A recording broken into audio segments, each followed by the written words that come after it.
Americans and others being held hostage by Hamas, and we're working day in, day out to ensure all of them also are able to get safely home to their loved ones. The main reason I'm come to the podium today, though, is to follow up on the President's remarks from earlier today and the very important consequential vote that was taken in the Senate last night and the bill that was signed by the President this morning. This morning, you heard President Biden speak about the critical importance of the National Security Supplemental, which came to the President's desk, as we said it would, with overwhelming bipartisan support from the U.S. Congress. I've stood at this podium numerous times and said, you know, the road may be full of twists and turns. I can't predict exactly when it will happen, but I always had confidence it would happen, and that's because of the deep reservoir of support there is to the rest of the world about the enduring strength of American leadership. And believe me, the rest of the world has been and continues to watch closely. As you all know, getting this legislation through Congress has been a top priority for President Biden since he first submitted his supplemental request more than 6 months ago. And it gets to a core tenet of his foreign policy philosophy. When our friends and allies are stronger, we, the United States, and the American people are stronger. And when our friends are attacked or threatened, we, the United States, stand up for them, we do our part, we keep our word. And with that signature this morning, the President kept America's word that we would stand with Ukraine through thick and thin, and that's exactly what we will do. When Russia began massing troops on Ukraine's border, the President rallied the world to respond to Russia's aggression. He built a broad coalition that flowed critical aid to Ukraine as the Ukrainian people defended themselves and then won the battle for Kyiv, the battle for Kharkiv, the battle for Kherson, and regained half the territory that Russia occupied since 2022. And the bill the President signed today and the significant and immediate military aid package he approved 1 minute later will send Ukraine the supplies that it needs to make a significant difference as they continue to fight for their sovereignty and territorial integrity.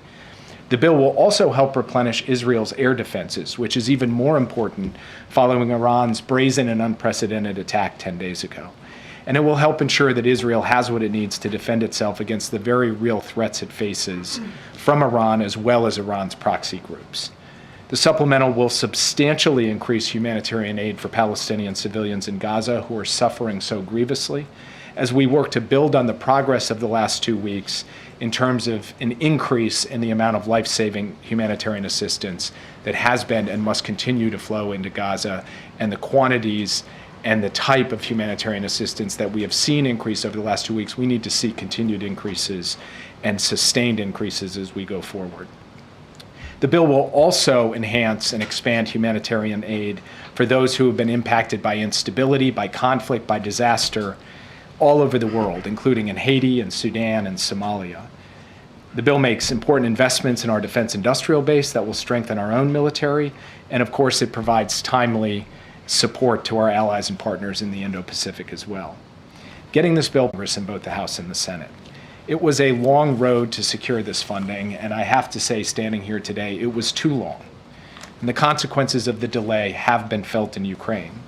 Over the past 6 months, Ukraine has had to ration ammunition, and that has resulted in the loss of some territory in the east, including the city of Avdiivka. And while today's announcement is very good news for Ukraine, they are still under severe pressure on the battlefield.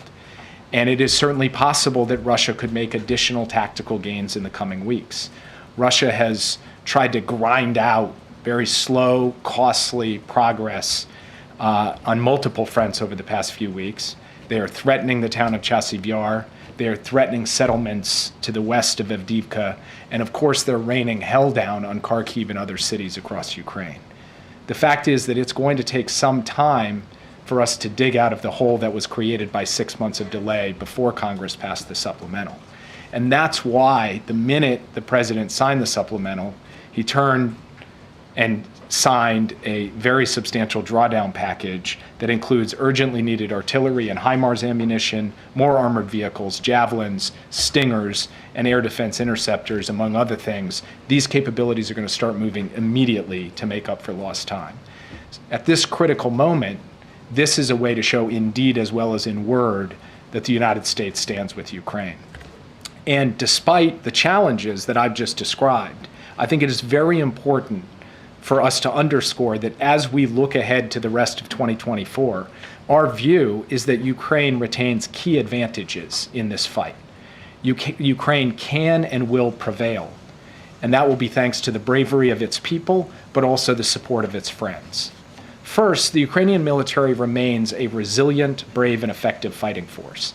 And even as Ukrainians waited for U.S. security assistance, they were able to impose significant costs on Russia. Since the start of 2024, we estimate that Ukraine has destroyed more than 700 Russian armored vehicles and roughly 250 Russian tanks. Russia, meanwhile, has had to continue to throw its soldiers into the fight without proper training and equipment. Second, our allies, as the president said this morning, have been mobilizing in support of Ukraine alongside us. Just yesterday, the UK announced a significant new package of military aid for Ukraine, alongside major investments that they are making in their defense industrial base, putting their defense budget on a path to reach 2.5% of their GDP by the end of the decade. And the United States welcomes these moves from a stalwart ally.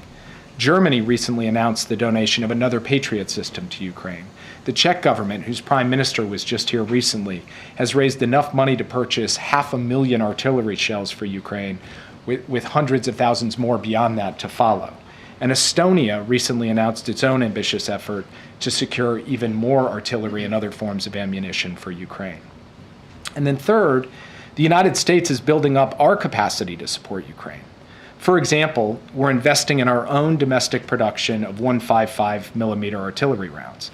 Since the start of this conflict, we've more than doubled our monthly production of 155. By the end of this year, we will have doubled it again. And as a result, we're going to be able to provide from our own production steady and significant supplies of artillery to Ukraine. We are also providing Ukraine with new capabilities. I'm able to confirm, as you've heard from others, that in February, the president directed his team to provide Ukraine with a significant number of ATACMS missiles for use inside Ukraine's sovereign territory. That shipment started moving in March as part of the PDA that the president authorized on March 12th, and those missiles have arrived in Ukraine. This followed Russia's procurement and use of North Korea's ballistic missiles against Ukraine, as well as Russia's renewed and escalating attacks against civilian infrastructure in Ukraine. Until recently, as we've said on many occasions, we were unable to provide these ATACMS because of readiness concerns. But behind the scenes, the administration across the board has worked relentlessly to address those concerns. We now have a significant number of ATACMS coming off the production line and entering U.S. stocks. And as a result, we can move forward with providing ATACMS while also sustaining the readiness of the U.S. Armed Forces. The path ahead will not be easy. Russia is going to continue to press its attacks against Ukrainian defenses.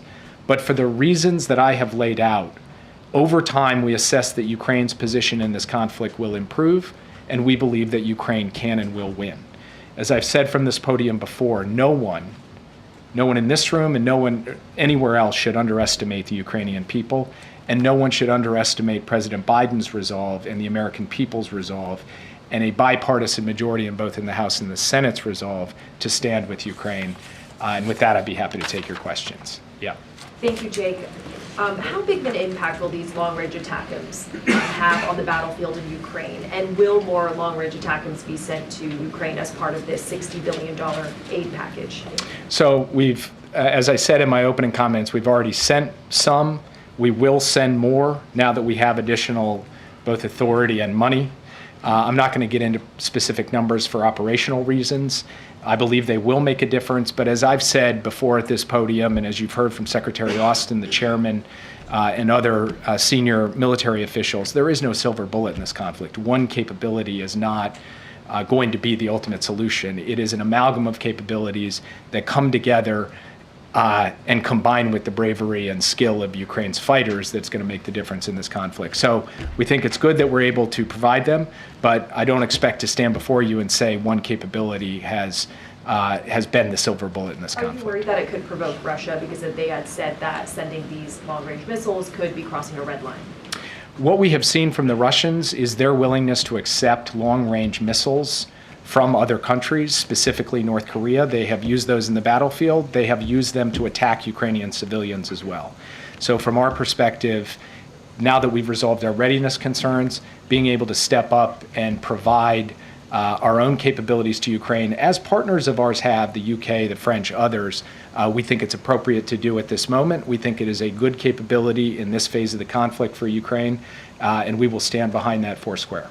Yeah. Jake, on Israel, they've made a number of commitments in terms of what they need to do on the ground in order to receive the aid that they're getting from the United States. With the reports that we've seen of mass graves at 2 medical facilities in Gaza that they destroyed, is it your current view that they are living up to those commitments? Well, those reports were deeply disturbing. We have been in touch at multiple levels with the Israeli government. We want answers. We want to understand exactly what happened. You've seen some public commentary from the IDF on that, but we want to know the specifics of what the circumstances of this were, and we want to see this thoroughly and transparently investigated so that the whole world can have a comprehensive answer, and we, the United States, can as well. I can't speak beyond that because, of course, we're in the early days of fully understanding what happened.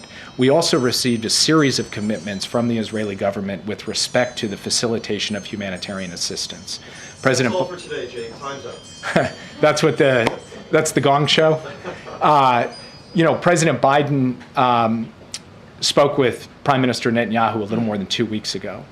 And in the time that has unfolded since his conversation with Prime Minister Netanyahu, we have seen a marked increase in the amount of humanitarian assistance that has gone into Gaza, and importantly, a very significant increase in the amount of assistance that has gone to northern Gaza, where the UN and others had told us the challenges of malnutrition and potential famine were most acute.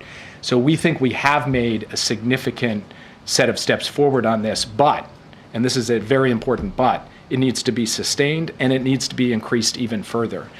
We've seen moves at Ashdod. We've seen initial moves through crossings in the north. Again, those are good steps, but we need to see that expanded, institutionalized, and ensure that on a steady basis, the level and intensity and scope of humanitarian assistance meets the need, and we're going to stay focused until we ensure that that is the case. Yeah. Thanks, Jake. What kind of mechanism does the U.S. have in place to ensure that these long-range ATACMS will only be used within Ukrainian territory and will not be fired into Russian territory? Well, we now have an extended period of time where we have tested these commitments from the Ukrainian government, which they have made with respect to other systems as well, including HIMARS, where they have said we will only use these on Ukrainian sovereign territory. We won't use them beyond the borders of Ukraine. They have followed through on that commitment time and time again with respect to the systems that we have provided them. So we have confidence they will follow through on this commitment as well. And then on this new hostage video that was just released by Hamas of Hirsch over Poland, what's your understanding of why Hamas is releasing this video now? Is it because the U.S. was insisting on some proof of life, or is this a provocation of some sort? We have insisted on proof of life. We have insisted on the release of all of these hostages from the beginning. And so there's been no change in our position with respect to proof of life. So I can't speak to what has caused them to choose to release the video at this time. All I can say is this is an innocent young man being held hostage by a terrorist organization, and he should be released immediately without condition and without delay. I have not had the personal opportunity to speak with his parents since this video was released. I'm intending to do that. I don't want to speak further on this because of the sensitivity of the issue, other than to say I was just sitting with the President of the United States going through all of the Americans being held hostage and what we can do about them, what their status is. It's something he's personally very focused on, even as he celebrates Abigail's release. So this is something we will continue to make a paramount priority for President Biden and for the United States. I know you don't want to detail it much further, but just for clarity, can you assess, is there any assessment of how recent this video was made, if this was made just days after? He does have sort of a date stamp and how long he says he's been held. What is the U.S.'s understanding on that? And separately, can you pull back the curtain on the visit with Abigail Adam and her family? You were there. How is she, her spirits, her family? What was the moment like? What were the interactions like? If you could invite us into that room. The moment that we got the video that showed Hirsch, we gave it to the FBI Hostage Fusion Recovery Cell. Those are the experts who have the technical capacity to actually look at that video and discern, or at least assess with as much specificity as possible, the answers to your questions. They are in the process of doing that. I'm not going to get ahead of that assessment to make any judgments about time, recency, et cetera, I will let them make those judgments. And then when we have something we can share publicly in light of all the sensitivities, we'll share it with you. President Biden will speak to this himself because this was his meeting, his opportunity to see Abigail, to see her family, to see her siblings. Abigail and her two siblings had their parents killed on October 7th. So they're still living with the tragedy and the trauma of that. Abigail, of course, is living with the trauma of being held captive for many weeks. But this was a moment of joy as well because she was able to be returned safely to her family. And I think for the president, the most important thing was it was a reminder of the work still to do and how important it is for him personally and for the government to do all that we can to secure a ceasefire and hostage deal so that everybody can come home. Yeah. Thanks, Jake. This bill also authorized the president to seize Russian dollar assets. Is that something he's prepared to do unilaterally, or will he have to consult with allies before making any kind of decision? Well, the G7 has said collectively that Russia's assets are going to remain immobilized until they are put to use for recovery in Ukraine. The precise way in which that happens, the mechanism, is still a matter of consultation with their European partners. Look, the ideal is that we all move together, that Europe and the United States, especially since the bulk of the assets are held in Europe, come up with a common way forward for how we ensure that these sovereign assets actually go to work rebuilding and reconstructing Ukraine.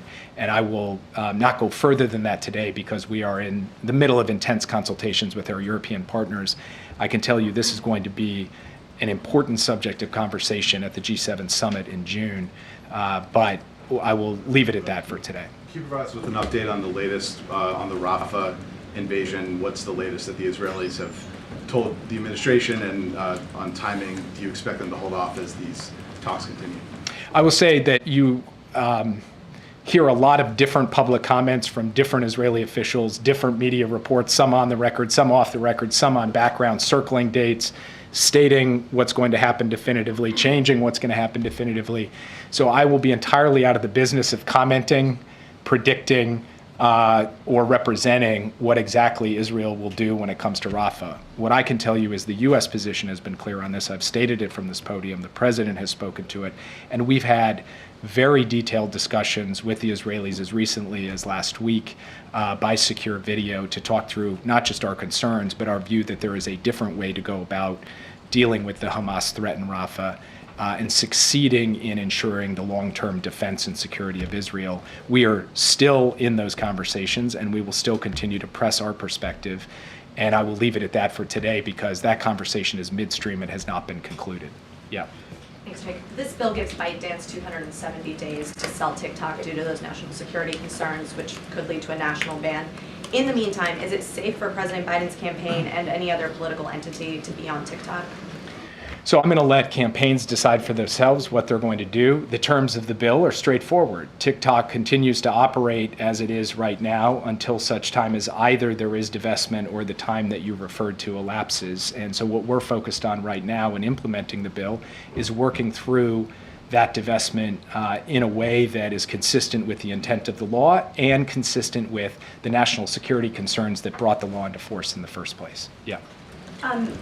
The war will stretch far beyond the $61 billion in aid. So can the Ukrainians have any confidence that the fight over money in Congress won't repeat itself next year? And has Putin planned for these skirmishes in the U.S. Congress as he continues the invasion of Ukraine? Well, look, I've said this before, and maybe it's even an understatement to say it again, that democracy is messy. There's a lot of toing and froing, a lot of twists and turns. But I think really what this weekend showed is that at the end of the day, despite substantial effort by a lot of parties, including the Russians, to figure out a way to not have this bill pass, it has passed. And I think the message that sends is that at the end of the day, when push comes to shove, the United States is going to be there with the resources necessary for Ukraine. I believe that today, I believe that 1 year ago, and I believe that will be true 1 year from now. Yeah, thanks, Jake. You referred to the hole that was dug because of the 6-month delay in Congress. How deep is that hole? How much did Ukraine lose on the battlefield as a result of inaction? And secondly, how long does the U.S. expect this $61 billion to last before it is completely withdrawn?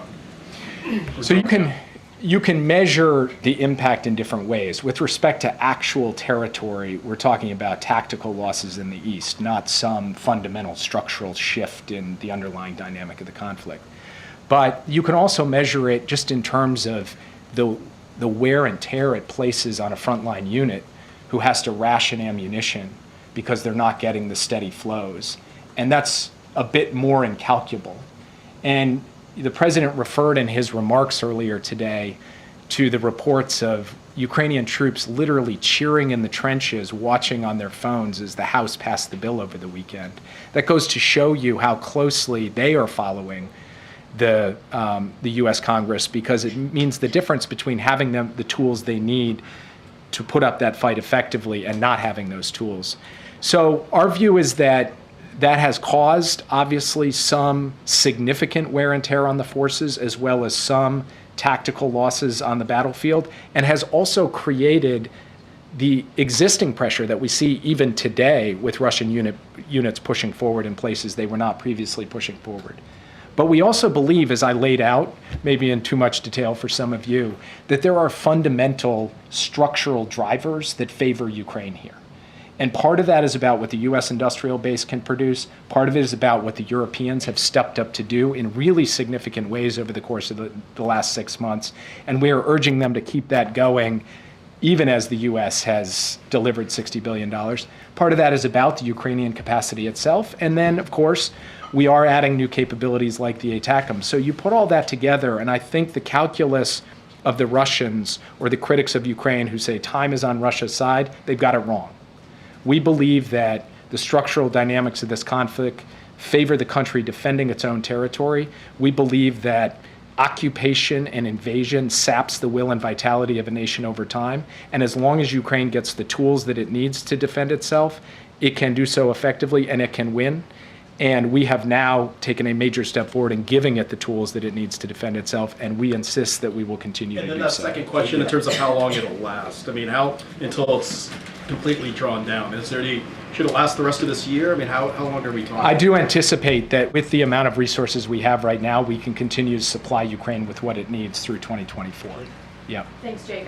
There's been some satellite imagery of tents popping up near Khan Yunis and Rafah as well. Do you have an assessment of what these were built for? Is this related to Israel's potential invasion in Rafah imminently? So I've seen the reports. I don't know actually exactly what they refer to. It is certainly the case that UN organizations, NGOs, other governments are working to actually build out shelter, sanitation, distribution points for humanitarian assistance in Khan Yunis now that major military operations there have abated. So sort of setting aside the question of Rafah for the moment, which is a hard question to set aside, there's going to be a significant amount of humanitarian activity in Khan Yunis regardless, as there can and should be in Gaza City as well as we get more aid to the north. So I can't speak specifically to these reports, how they relate to Israel's future military operations, because I've only seen them kind of written in the newspaper. I haven't yet seen what exactly they're referring to. But we'll stay in close touch, not just with the Israelis, but with the United Nations. In fact, on a daily basis at senior levels, we're talking to the UN as they try to coordinate the humanitarian element of this.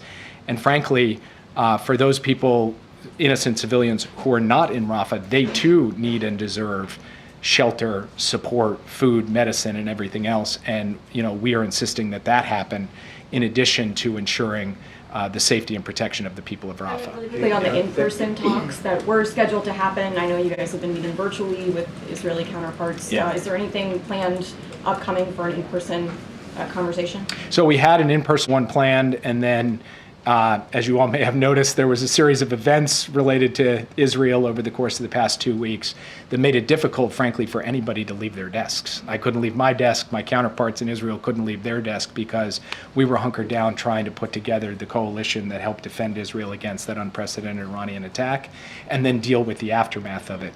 I expect we will get together in person relatively soon, but we don't have a date circled on the calendar right now. Thanks so much, Jake. Back to the structural dynamics in Ukraine that you talked about earlier. Ukraine is facing a very severe troop shortage at the moment. Is there anything in this package that will address the fact that Ukraine needs more troops on the front lines and that they've been struggling to get the numbers that they need over the past several months?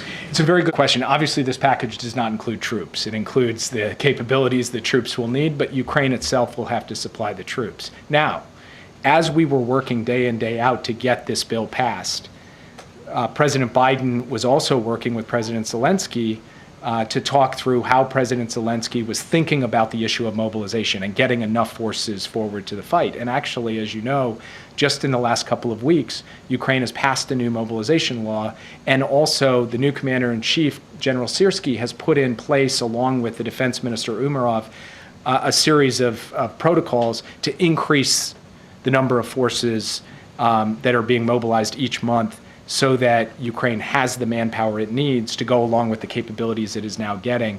And we will start to see the impact of that month by month as they implement the new mobilization law and as they implement the new directives from the Minister of Defense and the new commander of the Ukrainian Armed Forces. Yeah. Jake, the North Korean envoy has recently sent to Iran, and considering the fact that both ballistic missiles and the Shahed drones been sent to Ukraine to fight against the Ukrainian forces, can I get your comment on that, please? Well, the president today made a comment that, I'll just repeat, which is for the 6 months that we were not actually passing the necessary resources for Ukraine, Putin was looking to his friends, and he was getting those drones from Iran, he was getting those missiles from North Korea, and he was getting support for the Russian defense industrial base from China.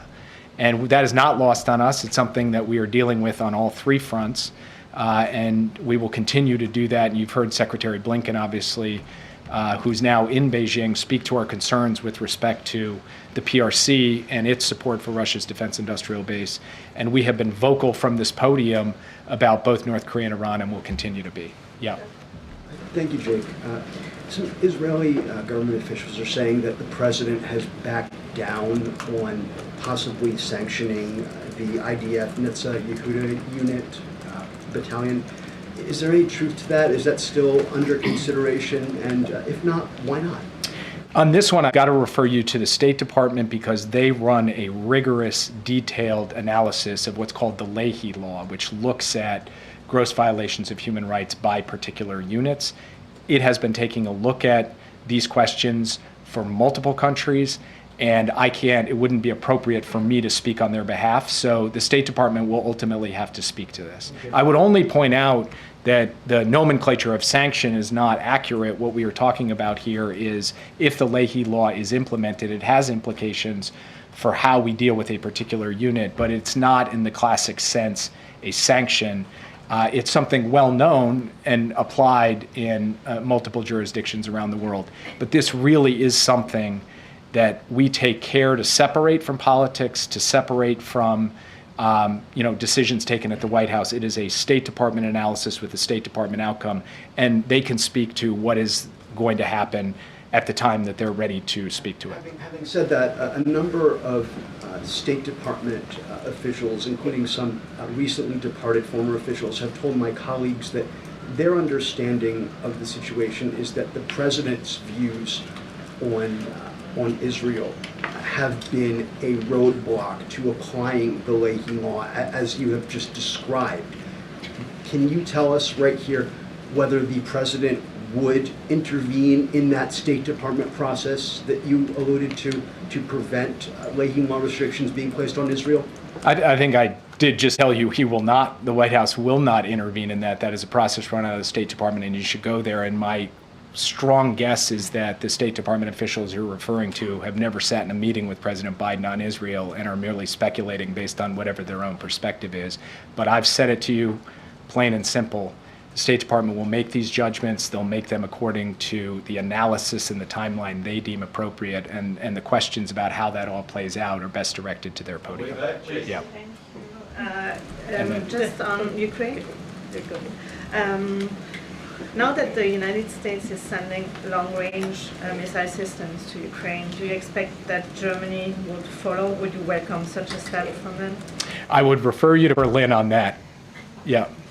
You've been talking about a very detailed discussion with the Israeli government about a possible invasion in Rafah. Does this administration still consider Prime Minister Netanyahu as a viable partner?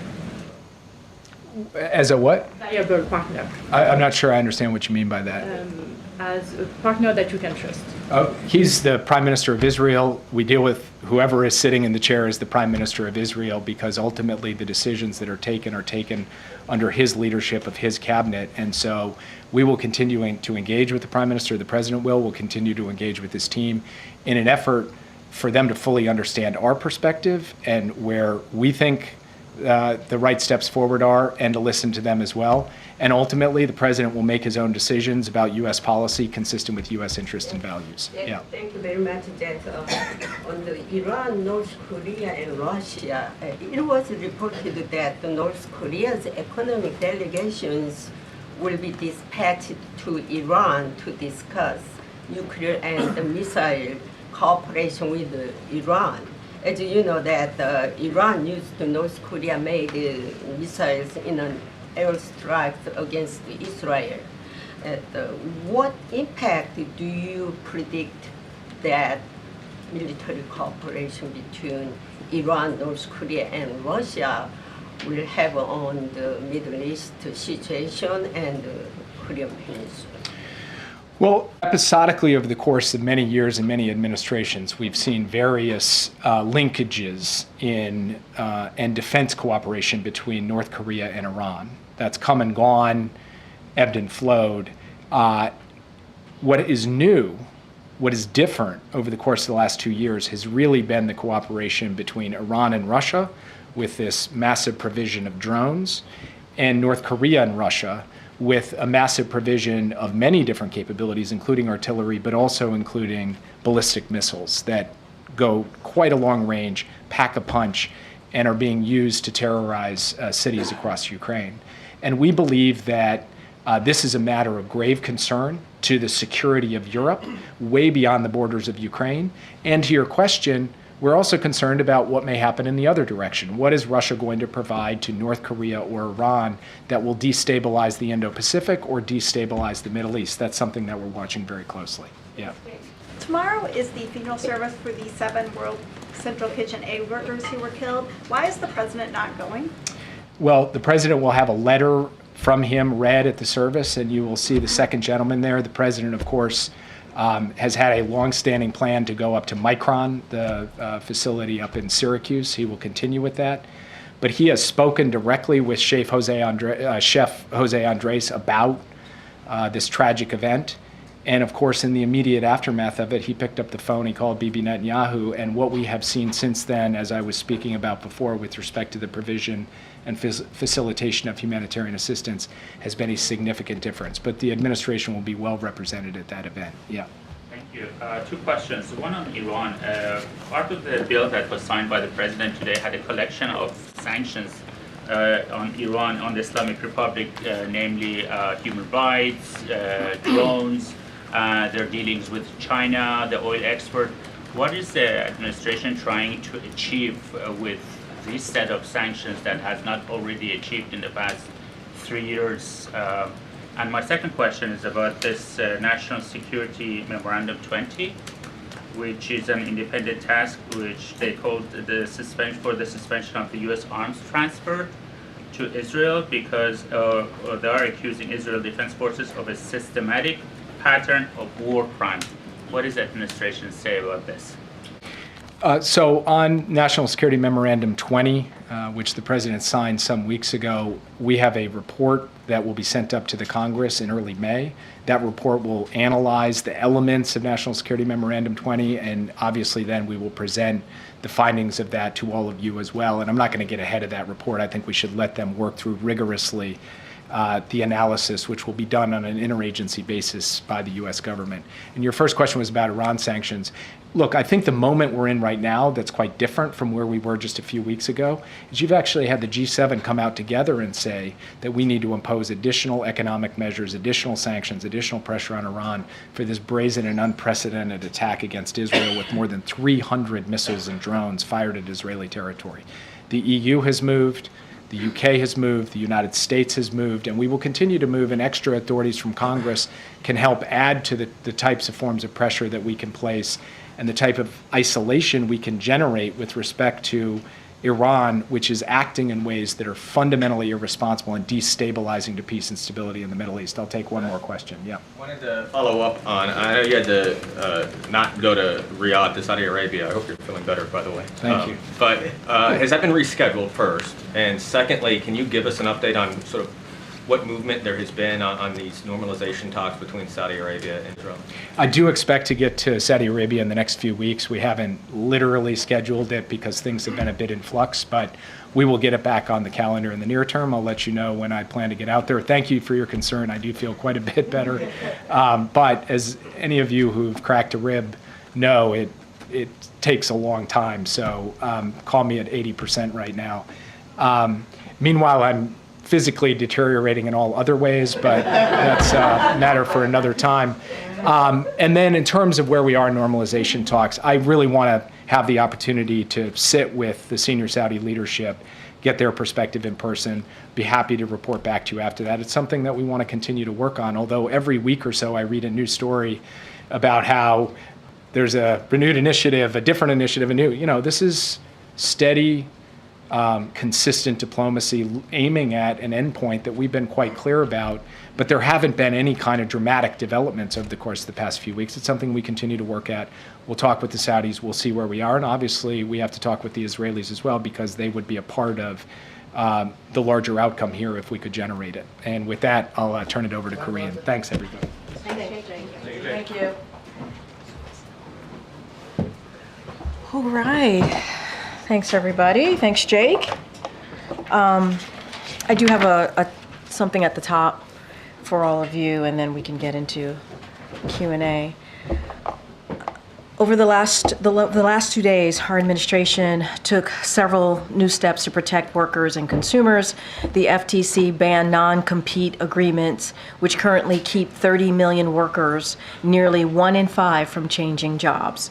This rule will increase wages by at least $400 billion over the next 10 years.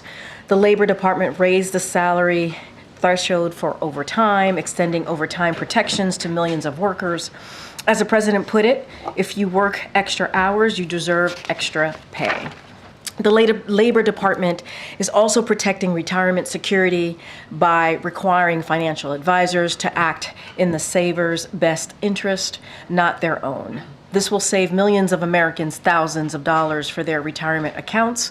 The Transportation Department is helping consumers get what they are owed by requiring airlines to provide passengers with cash refunds when flights are canceled or significantly changed, checked bags are significantly delayed, or services like Wi-Fi are not provided.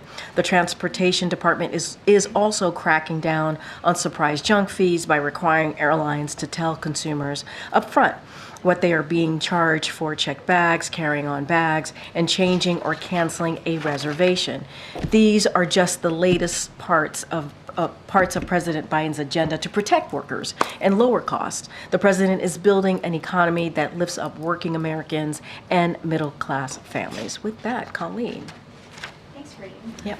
So the backlash is growing at Morehouse College over the president's upcoming address, and it sort of mirrors all these other college protests over Gaza. I wondered how the president is going to manage increasing student concerns as the violence wears on. So look, we know it's an incredibly painful time for many communities. You hear us say that often. You have heard us mention the president meeting with different community leaders and community members, obviously from the different communities, obviously the different groups, to be more precise, so whether it's Arab Americans, Muslim Americans, Palestinian Americans, to have those difficult conversations, to have those honest conversations. And you've heard the White House, you heard us talk about the White House staff officials having regular ongoing meetings with these different groups.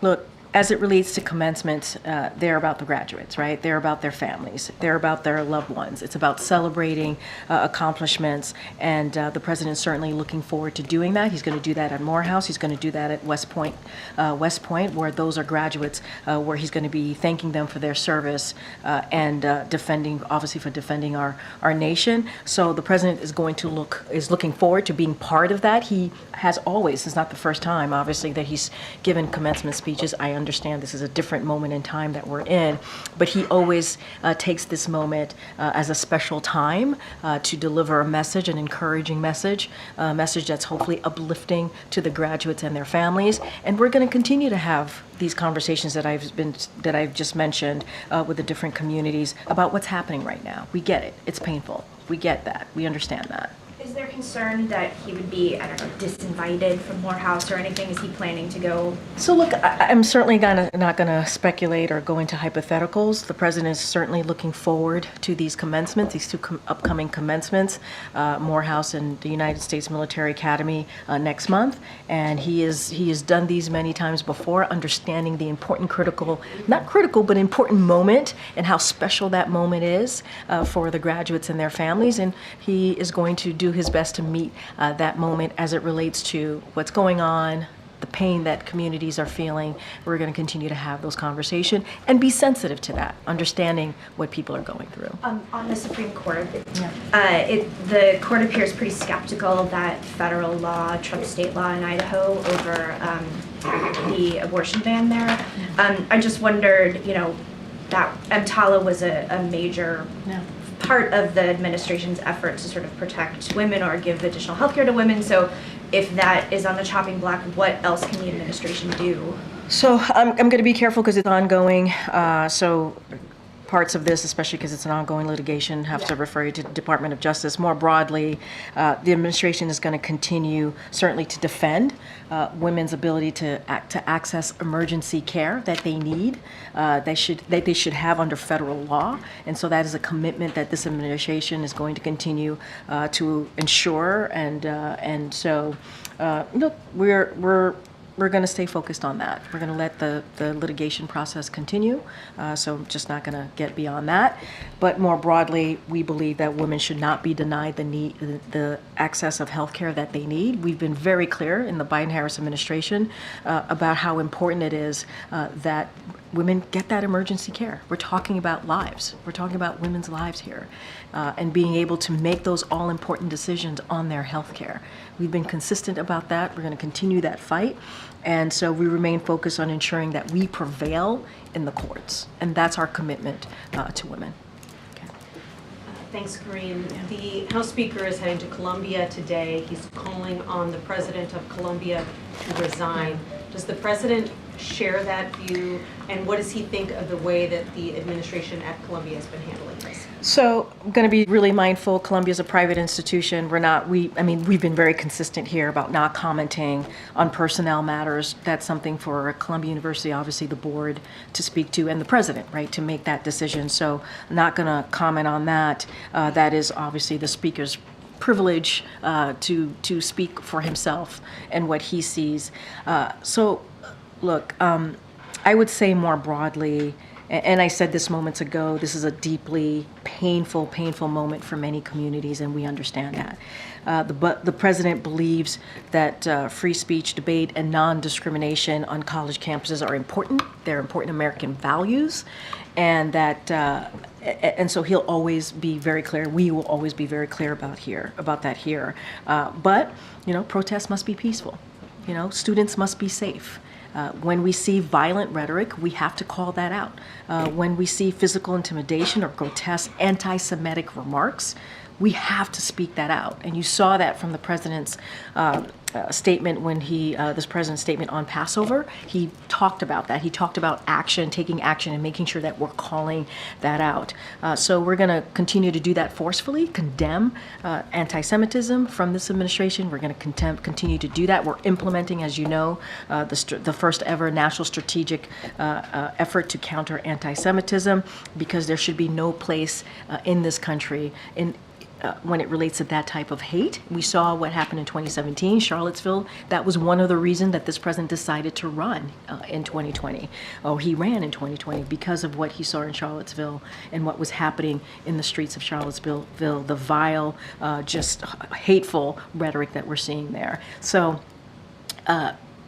I think Columbia is going to have to speak to their personnel issues, and what we will speak to is more broadly what we expect and what we want to see and how painful it is for many communities here. And then on TikTok, now that the president has signed the bill, does the White House have a preference as to whether TikTok gets sold and remains operational in the U.S., or are you indifferent about whether it gets banned or sold? Well, first of all, we've been very clear, members of Congress have been very clear. We do not want to see a ban. This is not about a ban. This is about divestment, selling, right, being sold. This is about our national security. This is not concerns about Americans using TikTok. This is about PRC ownership, right? This is about the control of TikTok. And so I want to be super, super clear. And so that's what members of Congress move forward with. That's what we supported. So we wanted to see a divestment. We want it to see it being sold, and we do not seek a ban. That is not what this bill is about, or this now law is about. Thanks, Karine. You say it's not about a ban, but the reality is that finding a buyer for TikTok will be incredibly difficult, and the Chinese government also could intervene and block a sale.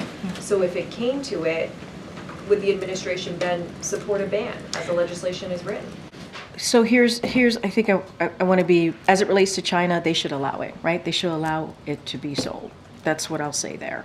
As it relates to the bill, the law now, there's time. We got to see how this plays out. We believe that it is possible. There are already American investors who are willing and are interested in buying TikTok. So the interest is there. It's not like there isn't any. And so we're going to see. There's certainly time on the books to see how this plays out. We do not. This is not a ban. Again, this is about divestment, and that's what we want to see. Which American investors are interested? I mean, you all have reported on it. There's reports out there that is a number of interested buyers, a number of them. You guys have reported on that. I don't have a list to share. So we're going to let that process play out, but it's been reported by all of you. And just what's the president's personal reaction to what he's seeing playing out on these college campuses? What would be his message to those who are peacefully protesting, those who feel targeted on all sides of the community? No, I hear your question. I think the president's been very clear. He put out a statement in his Passover statement. He talked about we can't be silent here. Silent is complicit, and we can't allow that. We believe in First Amendment rights, right? We believe in people being able to express themselves in a peaceful manner. But when we're talking about hateful rhetoric, when we're talking about violence, we have to call that out. We have to call that. And we've been consistent here throughout this administration. The president has been consistent about it, obviously, since 2017, but even before that, when he saw what happened in Charlottesville. We have to call out hateful, violent rhetoric. But we want to make sure that people have the opportunity to peacefully protest. Peacefully protest. Karine, on that subject, President Biden once talked about the Vietnam War protest of his youth, and he said the reason why he didn't participate was because, quote, I wore sport coats, I am who I am, I'm not big on flak jackets and tie-dye shirts, and that's not me. Is that still his view about the protest movements, or does he see them as useful in shaping policy or shaping a discourse? Look, obviously the president, when he was talking about that, he was talking about the Vietnam War. That was a moment in time, a specific, when he was younger and how he felt about that situation. And as president, as commander-in-chief, where he sits right now behind that resolute desk, and what he understands, it's important to speak out, and he understands that as a leader in this country, that when we see this type of anti-Semitic hate, this type of anti-Semitic vile, we have to be very clear. We have to show moral clarity. We have to call that out. And I said this at the beginning, students should feel safe, communities should feel safe, and we can't stay silent. Obviously, it is a deeply painful moment. He sees that, he understands that, and he will always support and believes in free speech and debate and non-discrimination on college campuses, as I said moments ago. But we have to be able to do this and protest in a peaceful way. I don't think that takes away from the comments that you just made, that you just gave back to me that the president made. I don't think that's any different, right, than what the president is saying right now, right? You have to be able to peacefully protest, but you got to call out hate. You got to call out hate. And then on TikTok, is there any expectation that China could retaliate against U.S. tech companies that are operating there? I mean, look, I can't speak for the Chinese government. I can't. I mean, that's a hypothetical. I can't speak to that. I can only speak to the importance of this law moving forward, this bill moving forward. Obviously, the president signed today, so it's now law. And the importance of making sure that we move forward with the divestment of TikTok. We're talking about national security. We're talking about making sure we're protecting Americans' privacy, and that's what this is about. And we are not talking about Americans using TikTok.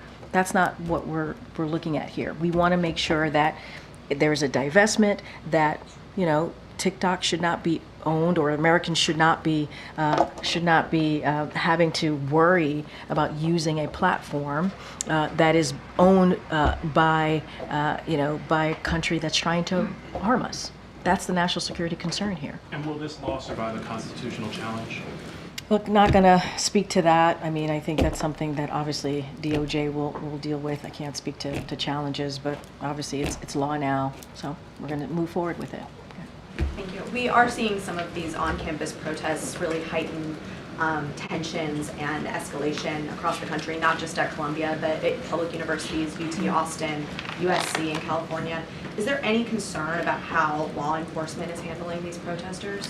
I mean, look, I can't speak to what's going on the ground. I know what happened is just happening today. So I have no idea on how that's being dealt on the ground.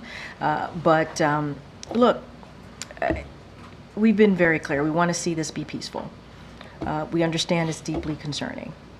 It is important that communities feel safe, and important that students feel safe. That's what we want to see. It should not be violent. It should not be hateful rhetoric here. And so that's what we're going to keep saying, keep calling on. And we'll let the universities handle that process on how they're dealing on the ground. And if I may shift back to Ukraine for just a moment. Yeah. President Zelensky said he and President Biden discussed this global peace summit coming up this June in Switzerland on their call this week. What is the White House view at this point on what that summit could achieve, and would the president consider attending? So nothing to share with you on the president's schedule. Obviously, it's an important conversation that Ukraine should be part of. We have always been very clear about that. I don't have anything to share beyond that. I think this is something that President of Ukraine, obviously President Zelensky, needs to lead on and speak to. I just don't have anything else to share. Obviously, we have shown our commitment to the brave people of Ukraine as it relates to defending themselves against Russia's aggression. We've been pretty consistent about that, and we believe that we need to do everything that we can to make sure that they have what they need to fight for their democracy, to fight for their freedom, and we believe that they will prevail. I'm just not going to get ahead of a potential summit and what that might look like. Thanks, Karine. Two questions. First, the president expressed some regret about the border security bill not being a part of the supplemental, but he also said that he will address that another time, another place. Do you have any update on whether the president... And I also think Mitch McConnell made a statement about it as well, so I would certainly point you to what he said about the border security bill, and I think that's important, right? Because this is a bipartisan effort, and we need both sides. Look, the president has been very clear. We need that bipartisan border security bill, or the negotiation that came together on that, and we have to move forward with it. It came out of the Senate. It got bipartisan support. We heard from the former president who said, don't move forward. He told Republicans to reject it. They did, and that's unfortunate. That's unfortunate because it would have been the toughest, it would have been the fairest if the president had an opportunity to sign that into law, law that we had seen in some time. And it would have addressed a lot of the concerns that Republicans have, that we're seeing, the challenges that we're seeing at the border.